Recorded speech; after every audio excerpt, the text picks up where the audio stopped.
শুরু হতে যাচ্ছে আইপিএল 2021-এর নিলাম অর্থাৎ প্লেয়ার ডাব, যেখানে বাংলাদেশি বেশ কিছু ক্রিকেটার রয়েছে। এই প্লেয়ার ডাবটি অনুষ্ঠিত হবে আজ 18 ফেব্রুয়ারি 2021 সময় বিকাল 3:30টায়। এই প্লেয়ার ডাবগুলো আপনারা সরাসরি লাইভ দেখতে পারবেন স্টার স্পোর্টস নেটওয়ার্কের মাধ্যমে। তো বন্ধুরা, আজকের এই ভিডিওটিতে আমি আপনাদের দেখিয়ে দেবো যে বাংলাদেশি বেশ কিছু ক্রিকেটার রয়েছে কারা কারা এবং তাদের বেস্ট প্রাইস অর্থাৎ ভিত্তিমূল্য কত। তো বন্ধুরা, আজকের এই ভিডিওটিতে চলুন দেখে আসি।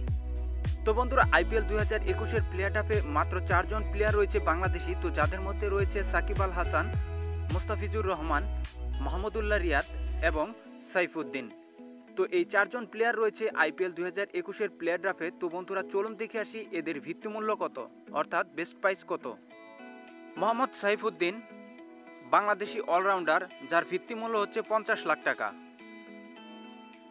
এরপরে রয়েছে মাহমুদুল্লাহ রিয়াদ, বাংলাদেশি অলরাউন্ডার, যার ভিত্তিমূল্য 75 লাখ টাকা।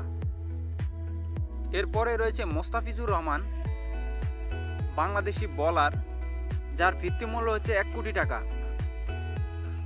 এরপরে রয়েছে সাকিব আল হাসান, বাংলাদেশি অলরাউন্ডার, আইপিএল 2021-এর সর্বোচ্চ ক্রিকেটারের তালিকার মধ্যে রয়েছেন তিনি, যার ভিত্তিমূল্য ধরা হয়েছে 2 কোটি টাকা। শোনা যাচ্ছে যে সাকিব আল হাসান এবং মুস্তাফিজুর রহমান দল পাবেন, তবে বাংলাদেশি হিসাবে আমাদের সকলেরই আশা থাকবে যে বাংলাদেশের সকল প্লেয়ার যেন দল পায়, তবে বাকিটা দেখা যাবে প্লেয়ার ড্রাফে।